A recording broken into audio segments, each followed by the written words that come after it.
अहो घोरपडे सारखं बेताळा कसं चढायचं असतं ही मला माझ्या भावानं आज दाखवून दिलं आणि नियोजन खट लावलं. तर रामराम मंडळी, आपला विषय वाल्यावर असतो टॉपचा. तर सकाळ सकाळी आपल्याला जायचं होतं कपडे इस्त्री करायला, कारण की 2 दिवस झाले म्हणलं कपडेच नाही ते आपल्या घालायला. टॉपचा विषय करत म्हणलं इस्त्रीचे कपडे आता घालायला करायची आपण सुरुवात. सकाळ सकाळी आंघोळ केली की पहिल्यांदा नाश्ता करायचा असतो, पण नाश्ता करायचा आधी आपण म्हणलं पहिल्यांदा जाऊन आपण कपडे इस्त्री करायला देऊन यायचे. मग गाडीला किक मारल्या डायरेक्ट गाठलं बघा आमच्या गावातील परटाचं घर. आणि लय मोठ्या इच्छा आकांक्षाने मी आमच्या गावातल्या परटाच्या घरी गेलो, पण ती काका म्हणलं लाईटच नाही आमच्या घरी. मग म्हणलं चालतंय मी जातो खंडोबाच्या दर्शनाला, कारण की आज आहे सोमवती अमावस्या. मग पाडदेशी गाठलं बघा आम्ही आमच्या गावातलं खंडोबाचं देवाळ आणि गेलो की दर्शन टॉपमध्ये विषय हार्ड नियोजन खट करत घेतलं. खंडोबाचं दर्शन घेत होतं वर गौरव शेठचा फोन आला. घरी जाऊन गाडीची चावी घे आणि गाडी घेऊन मला न्यायला शिंगणापूरला, कारण की गौरव शेठ आपलं गेलं तर मामाच्या गावाला सुट्टीसाठी 2-4 दिवस.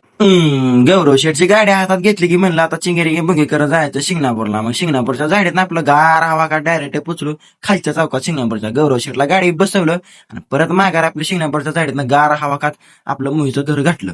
गौरव डाऊनला नुकतंच घरी सोडलं तर म्हणलं चल भावा चाट्या दिवशी आवर आपल्याला जायचा पवायला. मग गौरव शेठच्याच गाडीवर आम्ही गेलो पवायला टॉपचा विषय. चला चला चला मंडळी, चाललोय बघा आता आम्ही पवायला. आमच्या ब्लॉगर सुशभर येता का तुम्ही? चला. आय गौरवडवान आमचा किती करामती माणूस आहे तिथं मला गौरवडवाना डायरेक्ट भेटल्यावरच कळलं. मग पडदेशी आम्ही चिंगेरिंगे मुंगे करत पुचलो आपलं हिरीवरती आणि लाटा लाटा चाटा चाटा पटापटा आपलं अण्णा गौरव बालाजी तानाजी आणि मी टाकल्या उड्या.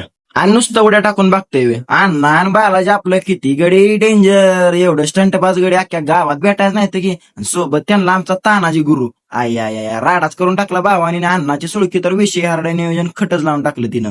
मसरागत 2 तास पवनी घातल्यानंतर गौरव शेठला म्हणलं चला आता गडी आपण घराकडे जाऊ. घरी गेलो की चाटदिशी आपलं गड्या बाहेर काढल्या आणि पाटदिशी आपलं शेड पण लुटून घेतलं. चला म्हणलं आता डायरेक्ट घराकडनं जायचं रानाकडं. का तर आपली मदर आणि फादर गेलती आंबा उतरायला रानात. आंब्याचं तर काय नुसतं हातरून झालेलं, पाड लागून गेलेला पुढं. पाठदिशी गेलो ना आंबा आम्ही घेतलं उतरून. 200-300 आंबा लागलेलं, त्यातलं 100 आंबा आम्हाला खायच्या वाटणीला आलं. मग आपलं पाठदिशी गाडीवर पोतं टाकलं डायरेक्ट आम्ही गाठलं घर आणि विषय नियोजन खट लावलं.